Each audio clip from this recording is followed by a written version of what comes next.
ये drama destined with you episode 6। Episode की शुरुआत होती है शिन्यू को दिखाते हुए। जब वो उठता है तो देखता है कि उसने कपड़े नहीं पहन रखे। फिर वो कल रात के बारे में सोचने लगता है कि कल रात को उन दोनों ने किस किया होगा या नहीं किया होगा। ठीक से याद करने लगता है कि जब वो उसके पास किस करने गया होगा तो होंगजो ने शायद उसे चाटा मारा होगा, पर ऐसा नहीं हुआ होगा क्योंकि अगर ऐसा होता तो वो घर सही सलामत नहीं आता। सच्चाई यही थी कि उसे कल रात के बारे में कुछ भी याद नहीं है।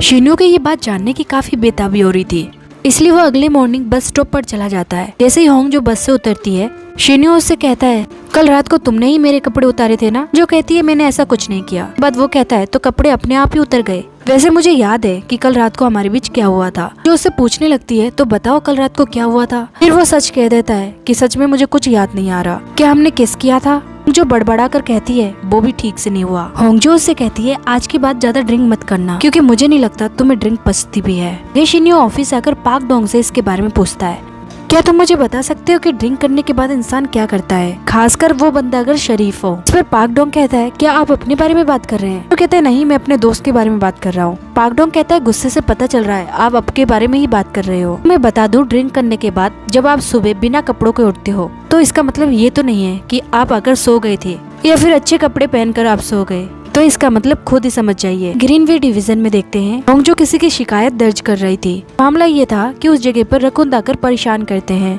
मिस्टर गोंग कहते हैं ठीक है फिर खाना खाने के बाद हम चलते हैं। मायून भी कहती है हाँ मुझे भी बहुत भूख लगी है। मिस्टर गोंग आप क्या खाओगे?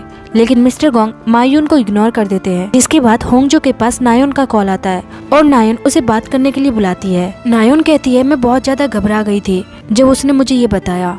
होंगजो के यहाँ पर लग रहा था कि शिन्यू ने उसे कुछ बताया होगा, इसलिए वो पूछती है क्या बताया उसने। वो कहती है उस टाइम पर मैं कुछ दिनों बाद मिन्हो से मिली थी और उसने मुझे बताया कि ये सब होने के बाद तुम्हारे पिता भी नहीं रहे। मुझे काफी दुख हुआ और मैं बहुत रोती थी। बस यही चाहती थी कि तुम जहाँ पर भी हो खुश रहो और अच्छी जिंदगी बिताओ। मुझे पता है तुमने मुझे इसके लिए बहुत ही कोसा होगा। तो होंगजो उसे रुमाल देती है और कहती है हाँ मैंने तुम्हें बहुत ही कोसा था, लेकिन मेरे पिता के जाने का कारण तुम नहीं थी। अभी वहाँ पर शिन्यू भी आ जाता है और फिर वो होंगजो से कहती है ये मेरा फ्यूचर है, इसी से मैं शादी करने वाली हूँ। होंगजो उठती है और कहती है तुम दोनों बात करो, मुझे कुछ काम है।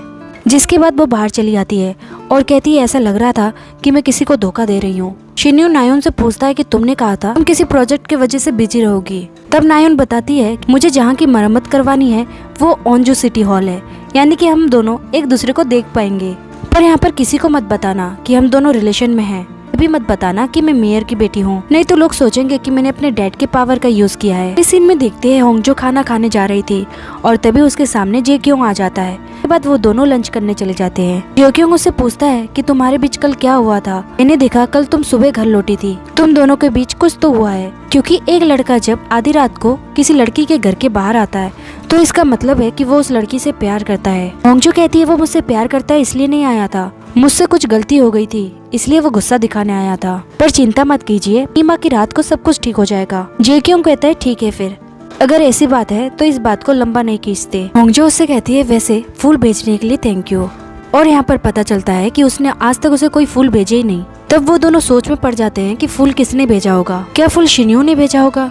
जेक्योंग कहता है अगर फीलिंग्स नहीं है तो गुलदस्ते को बाहर फेंक दो। आगे देखते हैं मिस मायून मिस्टर गोंग को समझाने की काफी कोशिश कर रही थी, लेकिन मिस्टर गोंग को भी उनकी बातों का काफी बुरा लगा था। मेरी माँ बीमार थी तो आप मेरी मदद के लिए क्यों आ जाती थी? जब मैं आपके लिए केयर दिखाता हूँ तो आप ऐसा दिखाती हो जैसे मैं कुछ भी नहीं। ठीक है फिर मत कीजिए मुझसे बात, आप अकेली रहने के लायक हैं। के बाद मायून जब ऑफिस में आती है तो एक आदमी उसे ढूंढ रहा था। वो उससे कहता है तुम ही हो मिस मायून? मायून कहती है हाँ। वो आदमी कहता है पहचाना नहीं मुझे? फोन में तो तुम बहुत कुछ कह रही थी, लो अब मैं तुम्हारे सामने आ गया। दरअसल ये वही आदमी है जो होंगजो को गाली दे रहा था। फिर मायून ने उससे बात की, जिसके बाद ये बदमाश यहाँ पर सीन क्रिएट कर देता है और वो चाकू निकाल लेता है। होंगजो उसे रोकने के लिए आती है लेकिन वो उसे धक्का दे देता है, जिसके बाद वो मायून पर चाकू चलाने वाला था, लेकिन सही वक्त पर मिस्टर गॉन आकर उसे पकड़ लेते हैं और उसे पलटी देकर जोर से पटकते हैं। इतना सोचा था मिस्टर गोंग उतने कमजोर नहीं है। रात को जब होंगजो घर पर होती है तो वो उस गुलदस्ते को फेंक देती है। उसके बाद वो अपने सूखे कपड़े को उठाने जाती है, लेकिन वो देखती है कि उसके पजामे गायब हैं, जबकि उसे अच्छे से याद है कि उसने यहाँ पर ही कपड़े सुखाए थे। वो अपने पूरे घर में पजामा ढूंढने लगती है और तभी उसके पास शिन्यो का कॉल आता है। वो उससे कहता है मुझे तुम्हारी बहुत याद आ रही थी। होंगजो धीमी आवाज में कहती है कुछ दिन सब्र कर लो, 4-5 दिन बाद पूर्णिमा की रात है और तब सब ठीक हो जाएगा। शिन्यो कहता है हाँ, लेकिन इस बार कोई गलती मत करना। तभी मुझे अपनी गर्लफ्रेंड को ऐसे धोखा देते हुए अच्छा नहीं लग रहा है। होंगजो कहती है तुम भी ख्याल रखना, मंत्र पढ़ने वाले दिन तुम अशुद्ध मत होना, कुछ भी ऐसा वैसा मत खा लेना, ड्रिंक मत करना, मांस मत खाना और किस भी मत करना। पर शिन्यो कहता है तब तो ये पूर्णिमा की रात बर्बाद हो गई, क्योंकि हमने तो कल रात को किस किया था। होंगजो चिल्लाकर कहती है हमने किस नहीं किया। के बाद वो कॉल रख देती है। शिन्यो सोचता है कि गुस्से में कॉल रखना इसका मतलब किस हुआ था। अगले दिन ऑफिस में जे क्योंग और शिन्यो हाम कंपनी के बारे में बात कर रहे थे, क्योंकि मिस्टर ली ने सड़क को यूज करने का हर्जाना नहीं भरा था, तो क्या वो हाम कंपनी के खिलाफ केस को जीत पाएंगे। शिन्यो कहता है हमने छोटे लेवल पे केस को जीत लिया है, लेकिन हाम कंपनी का ओनर इतने आसानी से हार नहीं मानने वाला, वो इस केस को हाई कोर्ट पर लेकर जाएगा। शिन्यो उससे पर्सनल सवाल करने लगता है और कहता है मैंने सुना कि आपने एड्रेस चेंज कर लिया है। तब जे क्योंग कहता है कि आइंदा तुम शराब पीकर हमारे घर के पास मत आना, नहीं तो मुझसे बुरा कोई नहीं होगा। वहाँ पर पाक डोंग आता है। शिन्यो से कहता है कि आपको मेयर बुला रहे हैं। वहाँ जाने पर शिन्यो देखता है वहाँ पर हाम कंपनी का सीईओ मिस्टर ली आया हुआ था। वो शिन्यो से कहता है इतना बड़ा लॉयर यहाँ पर क्या कर रहा है, तुमने उस बात को कुछ ज्यादा ईगो में ले लिया, तुम्हारा ईगो हर्ट हो गया इसलिए तुम यहाँ आ गए। शिन्यो कहता है तुम्हारी कोई औकात नहीं जो तुम मेरा ईगो हर्ट करो, कंपनी में करप्शन था इसलिए मैं यहाँ पर शिफ्ट हुआ, मुझे जाना होगा क्योंकि आप जिस कंपनी के सीईओ हो उस कंपनी से मुझे हर्जाना वसूलना है। तब मिस्टर ली कहते हैं इसलिए मैं यहाँ पर आया हूँ, मैं इसके लिए 370 करोड़ जुर्माना भरने वाला हूँ, क्योंकि मुझे पता है कोर्ट पर जाने के बाद मैं तुमसे जीत नहीं पाऊंगा। और वैसे तुम्हें इतनी अकड़ अमीर होने की वजह से है, वैसे तुम अगर नॉर्मल एक वकील होते तो तुम्हें इतनी अकड़ तो नहीं होती। शिन्यो बाहर आकर जे क्योंग को बताता है कि वो जुर्माना भरने के लिए तैयार है। तब पाक डोंग कहता है ये तो अच्छी बात है, हमें तो पार्टी करनी चाहिए, क्योंकि कोर्ट में जाए बिना हमने उसे 370 करोड़ रुपए निकलवा लिए। शिन्यो कहता है मैं नहीं जा सकता क्योंकि आज पूर्णिमा की रात है और मेरा व्रत भी है। क्यों सोचता है कि होंगजो भी ऐसा कह रही थी कि पूर्णिमा की रात को सब कुछ ठीक हो जाएगा। वही होंगजो विधि करने की पूरी तैयारी कर रही थी। वो सारी पैकिंग कर लेती है और उसके बाद वो मून को देखने जाती है। फिर वो उस रात के बारे में सोचने लगती है। दरअसल जब शिन्यो उसे किस करने आ रहा था तब वो भी चाहती थी कि वो उसे किस करे, लेकिन किस करने से पहले शिन्यो सो गया और फिर वो उसे बड़ी मुश्किल से घर लेकर आई। जब वो उसे छोड़कर वहाँ से जा रही थी तब शिन्यो ने उससे कहा तुम्हें याद है जब तुम अपने पिता के बारे में मुझे बता रही थी, तब मैं तुम्हारी बातें सुनकर रो पड़ा। मैं ऐसा इंसान नहीं हूँ जो किसी के लिए रो पड़ूं। तुम्हें देखकर मेरी दिल की धड़कनें तेज हो जाती है और आज तक ऐसा किसी के लिए नहीं हुआ। मैं रात को ठीक से सो नहीं पाता और पूरे दिन मैं सिर्फ तुम्हारे बारे में सोचता हूँ। क्या तुम्हें सच में लगता है ये सब मंत्र की वजह से हो रहा है? होंगजो भी उसकी बातें सुनकर इमोशनल हो गई थी। वो कहती है हाँ ये मंत्र की वजह से हो रहा है। शिन्यो कहता है नहीं, ये मंत्र की वजह से नहीं हो रहा है, ये प्यार है, वो भी सच्चा वाला। प्रेजेंट में होंगजो कहती है इतनी सारी इमोशनल बातें करके उसने मुझे बहला दिया और फिर होश में आने पर वो इन बातों को भूल गया। वो अपना सामान लेकर शिन्यो के पास आती है और शिन्यो उससे कहता है तुमने मंत्र के हिसाब से कपड़े नहीं पहन रखे। होंगजो उसे चेन खोलकर दिखाती है और कहती है मैंने वही सफेद ड्रेस पहन रखी है, मेरे पास तुम्हारी तरह कार नहीं है। मैं बस में आई और बस में बहुत ही ठंड थी। इसके बाद वो पार्क में पहुंच जाते हैं और होंगजो सारी तैयारी करने लगती है। तैयारी होने के बाद होंगजो उसे बुलाती है, लेकिन शिन्यो बहाना देना शुरू कर देता है। वो कहता है तुम मुझे अभी आफत कह रही हो। होंगजो कहती है मैं तुम्हें मुसीबत नहीं कह रही, तुम्हारे मन में मेरे लिए जो फीलिंग्स है मैं उसे आफत बुला रही हूँ, तो अब नाटक मत करो और जल्दी इधर आओ। लेकिन फिर शिन्यो कहता है ये आड़ू की लकड़ी मुझे कुछ ठीक नहीं लग रही। तब होंगजो उसे खींच के ले जाकर वहाँ बैठाती है और विधि को करना शुरू करती है। इसी बीच वहाँ पर एक लेडी रोते हुए आती है और वो कहती है मेरा बच्चा खो गया है, लेकिन वो बच्चा कोई इंसान का बच्चा नहीं है बल्कि एक कुत्ता है। शिन्यो कहता है आपका डॉग ढूंढने में हम दोनों मदद करेंगे। जिसके बाद वो दोनों डॉग को ढूंढने निकल जाते हैं।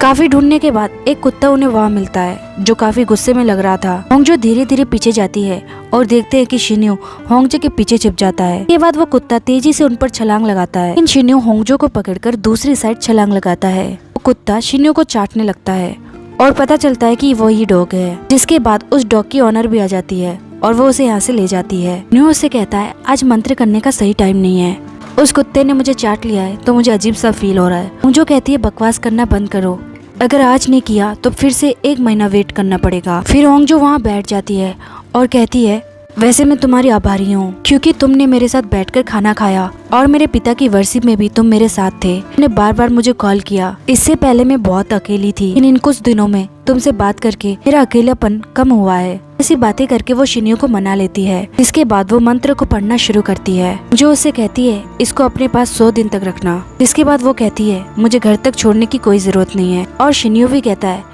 मैं तुम्हें घर नहीं छोड़ने वाला। इसके बाद ये दोनों अपने अपने रास्ते चले जाते हैं। अर्ली मॉर्निंग शिन्यो होंगजो को कॉल करता है और कहता है लगता है मंत्र ने काम करना शुरू कर दिया है, क्योंकि मैंने पूरी रात तुम्हें याद नहीं किया और तब से मैं अच्छा भी फील कर रहा हूँ। होंगजो ये सुनकर खुश होती है और कहती है तो अच्छी बात है, अब तुम सो जाओ क्योंकि सुबह ऑफिस भी जाना है। होंगजो का मूड आज काफी अच्छा था और वो मुस्कुराते हुए ऑफिस जा रही थी। तभी जेक्योंग कहता है मेरे साथ चलो, मैं तुम्हें छोड़ दूंगा। आगे जेक्योंग उससे पूछता है पूर्णिमा वाली रात तो कल थी, तो क्या तुम जो करना चाहती थी वो शॉर्ट आउट हो गया? होंगजो कहती है हाँ, सब कुछ अच्छे से हो गया। वैसे आप मुझे ऑफिस के पास वाले बस स्टॉप पे छोड़ देना, क्योंकि कोई अगर मुझे आपके साथ देख लेगा तो गलत समझेगा। जेक्योंग कहता है ठीक है, वैसे अगले संडे फ्री होना क्योंकि हमें डॉग शेल्टर जाना है।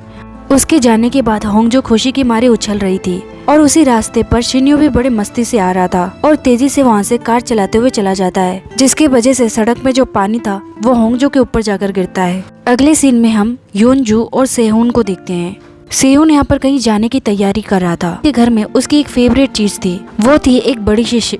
वो अपनी वाइफ से कहता है मैं कुछ घंटों के लिए जा रहा हूँ, तो घर का ख्याल रखना। और वो अपने शिप से कहता है बेटा मैं जल्दी आ जाऊंगा। उसके जाने के बाद योनजू उस शिप को उठाकर वुक के पास आ जाती है और वो उसे बुक को दे देती है, क्योंकि बुक को भी ये शिप बहुत ही पसंद है। लेकिन ये शिप काफी महंगा था, पर फिर भी योनजू उसे ये फ्री में दे देती है। आगे देखते उस आदमी के मामले के लिए मायून और मिस्टर गोंग को बुलाया गया था। शिन्यो सीसीटीवी फुटेज देख रहा था। तो मिस्टर गोंग से कहते हैं डरने की कोई बात नहीं है, आप पर केस नहीं होगा क्योंकि लड़ाई के लिए आपने पहल नहीं की थी। इसके बाद वो दोनों यहाँ से चले जाते हैं। इसके बाद शिन्यो फिर से फुटेज देखता है और वो देखता है कि होंगजो भी आगे आई थी, लेकिन उस आदमी ने उसे धक्का दे दिया और इतनी सी बात के लिए भी उसे होंगजो की फिक्र होने लगती है। इस सीन में देखते हैं जब शेहुन अपने काम से घर लौटता है, तब वो अपने प्यारे से बेटे शिप को उस जगह पर नहीं पाता। जाकर योनजू से इसके बारे में पूछता है। कहता है अभी इसी वक्त उसे यहाँ पर लेके आओ, अगर तुमने उसे कहीं छुपा दिया है। योनजू कहती है मुझे नहीं पता वो कहाँ पर है।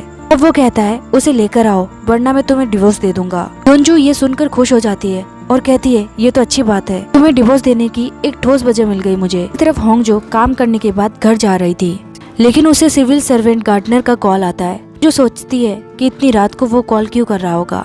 वो कॉल नहीं उठाती, लेकिन आगे जाने पर वो आदमी उसके सामने था। तुम उससे पूछता है तुम मेरा कॉल क्यों नहीं उठा रही थी, वैसे मैं ये तुम्हारे लिए फूल लेकर आया हूँ। तब होंगजो उससे पूछती है क्या तुम ही मुझे वो फूल भेज रहे थे।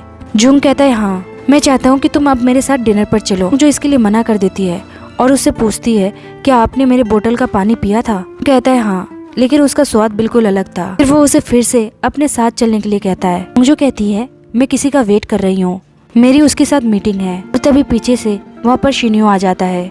वो कहता है कि होंगजो मेरा वेट कर रही थी। बाद वो होंगजो को लेकर चला जाता है। होंगजो उससे कहती है उसने भी वो पानी पी लिया है। फिर शिन्यो कहता है तुमने कितनी लापरवाही की, हमारा बस चलता तो तुम उस पानी को नदी में मिला देती, फिर सभी तुम्हारे पीछे पागलों की तरह घूमे, यही तो तुम चाहती हो। शिन्यो उसे बस स्टॉप पर छोड़ देता है, पर वो उससे कहता है कि मैंने तुम्हें बहुत याद किया, मुझे लगता है उस मंत्र का कोई असर नहीं हुआ या फिर असर होने के लिए 100 दिन तो लगेंगे। तब होंगजो उसकी कार से उतरकर बस में चढ़ जाती है। जो घर आती है तो वो देखती है कि शिन्यो वहाँ पर खड़ा है। वो उसके पास आती है और कहती है क्या हुआ, तुम्हें मेरी याद फिर से आ गई। शिन्यो कहता है यहाँ पर आने की ठोस वजह है। जिसके बाद वो मंत्र वाला कपड़ा निकालता है और कहता है देखो ठीक से तुमने इस पर क्या लिखा है, तुमने इतने महंगे मंत्रों को खराब कर दिया।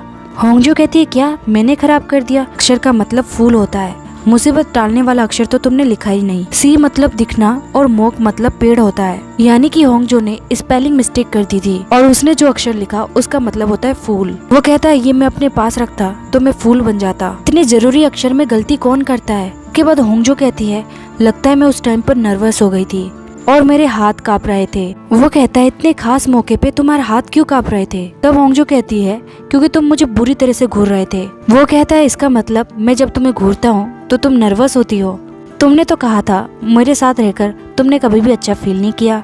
वो कहती है तुम्हारा घूरना अच्छा लगता है इसलिए नहीं कांप गई थी, यूँ तुम मीठी मीठी बातें करके मेरे दिल के साथ खेल रहे थे, प्यार करता हूँ जान छिड़कता हूँ ना जाने क्या क्या। शिन्यो कहता है मैंने ऐसा कब कहा, और फिर उसे याद आ जाता है कि ड्रिंक करने के बाद उस रात को उसने उससे क्या क्या कहा।